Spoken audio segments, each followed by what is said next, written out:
Hi friends, నేను night 11 o'clock కి హనుమాన్ సినిమాకి వెళ్ళాను.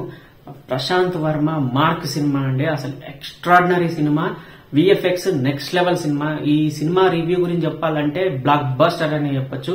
గుంటూరు కారము, హనుమాన్ ఈ రెండు కంపేర్ చేస్తే హనుమానే గ్రేటర్ దెన్ అని చెప్పొచ్చు. ఖచ్చితంగా హనుమానే ఈ రెండు సినిమాల్లో గొప్ప సినిమా, గుంటూరు కారం కన్నా కూడా.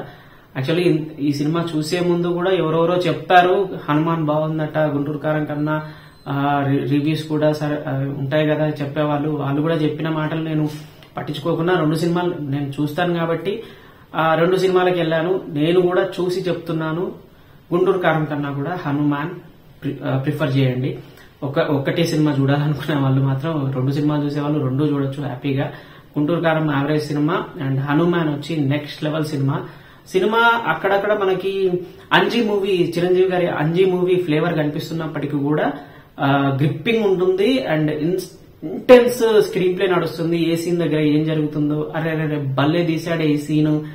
తేజ సజ్జా యాక్టింగ్ కావచ్చు అండ్ స్క్రీన్ లో జరిగించే రవితేజ గారు కోతికి వాయిస్ ఓవర్ ఇవ్వడం గానీ చాలా బాగా అనిపించినాయి కొన్ని. అండ్ కొన్ని సీన్స్ అయితే అసలు గూస్ బంప్స్ వస్తాయి. నెక్స్ట్ లెవెల్ తీశాడు. ఒక సాధారణమైన వ్యక్తికి సూపర్ పవర్స్, హనుమాన్ లాంటి సూపర్ పవర్స్ వస్తే ఎలా ఉంటుందనేది, అతను తెలియకుండా ధర్మం వైపు నడిస్తే ఏం జరుగుతుంది, ధర్మం వైపు ఉన్నప్పుడు దైవత్వం ఎటుంటుంది అనేది ఈ సినిమా కాన్సెప్ట్ గా తీసుకుని తీసినప్పటికి కూడా చాలా చాలా బాగా తెరకెక్కించారు సినిమా. ప్రశాంత్ వర్మ మార్క్ చూపించారు. ఆయన అంటే ఏదో అనుకున్నాం, రీసెంట్ ఇంటర్వ్యూలో ఓవర్ కాన్ఫిడెన్స్ అన్నట్టు అనుకున్నాం, కానీ అదే అవతార్ లాగా తీస్తా, ఇది కనుక వర్కౌట్ అయితే అవతార్ కన్నా బెస్ట్ సినిమా మనం తీయగలుగుతాం తెలుగు ఇండస్ట్రీని అన్నాడు. ఆ మాట మాత్రం వాస్తవం.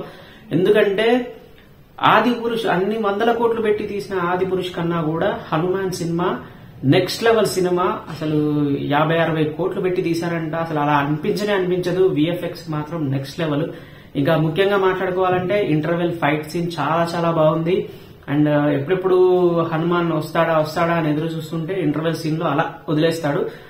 తర్వాత సినిమా కథ అంటే ప్లాట్ లైన్ ఎంచుకున్న విధానము, అసలు ఎక్కడి నుంచి వస్తుంది ఆ శక్తి, ఎక్కడి నుంచి స్టార్ట్ అయింది అని తెరకెక్కించిన ఆ విధానం అయితే, ఆ రాసుకున్న స్క్రిప్ట్ అయితే ఎక్సలెంట్. అసలు కన్విన్సింగ్ డైలాగ్స్ ఉంటాయి. ఓకే నిజం, అరే కరెక్టే కదా, ఎందుకు ఇది జరగకూడదు, నిజమే కదా అన్న డైరెక్టర్ పాయింట్ ఆఫ్ వ్యూ కూడా చాలా బాగా అనిపిస్తుంది.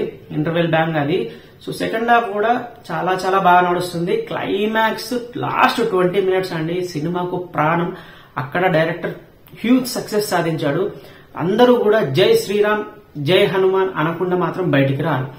ఖచ్చితంగా గూస్ బంప్స్ అని చెప్పాలి. ఆ హైప్ తో పిక్చర్ అరిచి ఒక నెక్స్ట్ లెవెల్ ఉంటుంది. హనుమాన్ సినిమా గురించి ఎంత మాట్లాడుకున్నా తక్కువే అనిపిస్తుంది. So Prashanth Varma blockbuster ఇచ్చారనే చెప్పాలి. 2024లో మొదటి హిట్ తెలుగు ఇండస్ట్రీకి ఏది అంటే హనుమాన్ అనే స్టార్ట్ అవుతుంది. కరెక్ట్ టైంలో ఉదయారు. ఇప్పుడు 22కు అయోధ్య రామ మందిరము ప్రాణ ప్రతిష్ట ఉంది. అదే టైంలో హనుమాన్ సినిమా రావడం అంతా కోఇన్సిడెన్సా లేకపోతే ఏందో తెలియదు, కానీ సినిమా మాత్రం బ్లాక్ బస్టర్ అంతే. హనుమాన్ కి 5కి నేను ఇచ్చే points 4.2. Excellent.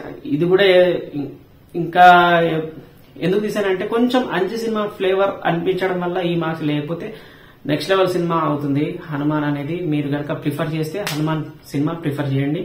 Thanks for watching this video.